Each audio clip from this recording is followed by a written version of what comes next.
preuve, vu qu'on a des alignements de mégalithes et ce genre de choses qui prouvent qu'ils observaient le Soleil. Maintenant, évidemment, comme ils n'ont pas laissé d'écrit, c'est difficile de savoir quel mythe ils associent au Soleil. Et donc, évidemment, les premières preuves solides datent des premières grandes civilisations. Os mitos destas primeiras civilizações tentam explicar o inexplicável. As estrelas, os fenómenos celestes, tudo aquilo que brilha nos céus.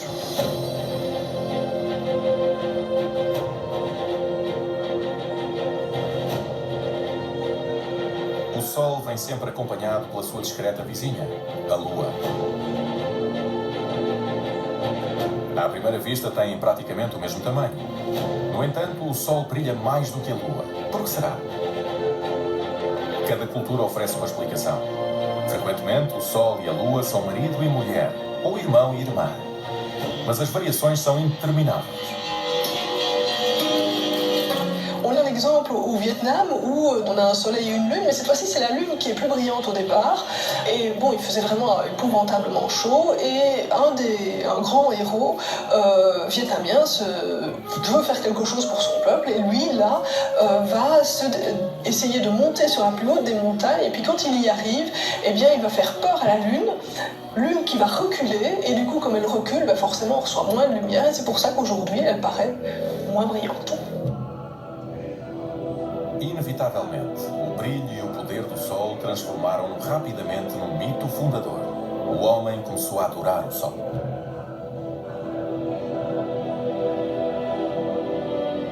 Pourquoi faire des astres des dieux et en particulier le Soleil? Eh bien, il y a évidemment plusieurs raisons. Tout d'abord parce que ce sont des sources de vie, en particulier le Soleil. Ça c'est clair, sans le Soleil il n'y aurait pas de vie sur Terre, donc forcément on en a besoin. Ce sont aussi des sources de savoir. Pour délimiter le temps, délimiter l'espace, on a besoin des astres, et c'est comme ça qu'on va les utiliser au départ. Mais il y a aussi le fait que, ils sont immortels. Tous les jours, le soleil se lève. Il n'y a pas un jour où il ne se lève pas. C'est pas notre cas, donc forcément, ils ont quelque chose en plus. Ils sont aussi extrêmement puissants puisqu'ils émettent de la lumière et qu'on sait depuis les temps préhistoriques que faire de la lumière, c'est pas toujours une mince affaire. Et puis, dernière chose, il y a une question de place naturelle qui est considérée comme très importante dans les premières civilisations. C'est le fait que ce soleil se trouve au-dessus. Et donc forcément, s'il est au-dessus, s'il surplombe, c'est pas un hasard. Ça veut dire qu'il domine véritablement les hommes et donc forcément qu'il est au-dessus, qu'il est donc de nature différente, de nature divine. A civilização mais emblemática dessa divinização do Sol é o Antigo Egito.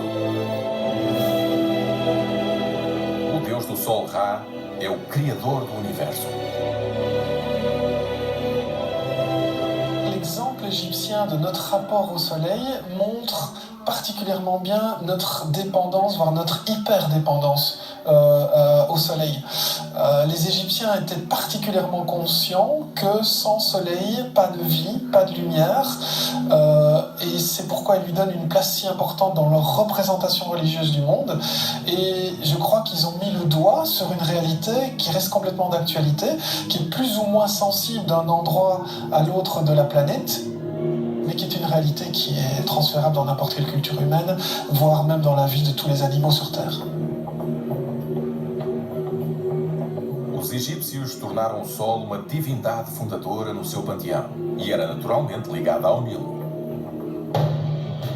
C'est un milieu désertique qui est traversé par le Nil, qui court pratiquement non-stop du sud vers le nord, avec très peu de modifications de son cours, et qui est traversé, comme tout biotope sur notre planète, par le Soleil d'est en ouest. Donc ils ont une vision que l'on peut qualifier de très mécaniste. Donc très vite, ils vont être influencés par cette structure particulière de leur biotope qui induit leur perception du fonctionnement du monde et du fonctionnement du temps.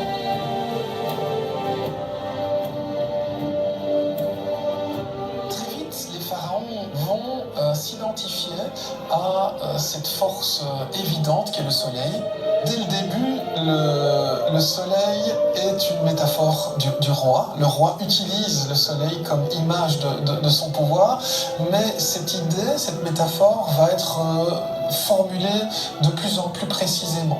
Et donc, on a une étape très importante avec la 4e dynastie, puisque c'est l'époque des grandes pyramides, c'est l'époque de Khéops, Képhren et Mykérinos. Ces pyramides en elles-mêmes sont des symboles solaires.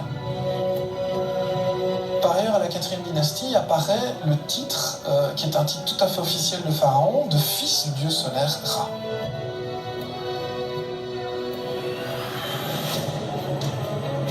Com Amenhotep IV, mais conhecido como Akhenaton, o deus do sol criador alcançou o apogeu. Tornou-se o Deus Supremo, o único Deus.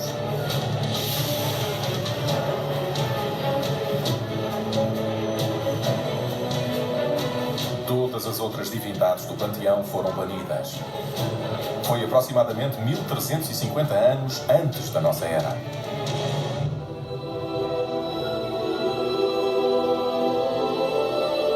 Manifestement, le roi doit essuyer une certaine forme de contestation au sein de son élite, et le roi décide de créer une nouvelle forme du dieu solaire.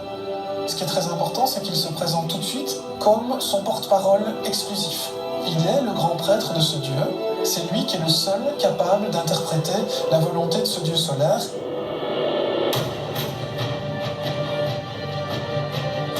Ra transformou-se em Aton, daí em diante exclusivamente representado pelo disco solar. Mais nenhuma imagem estava autorizada. Qualquer outra estátua da divindade foi destruída. Et donc, on va faire disparaître les toitures des temples égyptiens traditionnels. Ici, tout est ouvert et le dieu rentre dans le temple à travers ses rayons. C'est les rayons du soleil qui manifestent la présence du dieu sur terre et en ce compris dans le temple. Akhenaton impôs o culto único do Deus Sol. Mas esse culto desapareceu com o faraó. Após a sua morte, os egípcios aniquilaram o seu legado.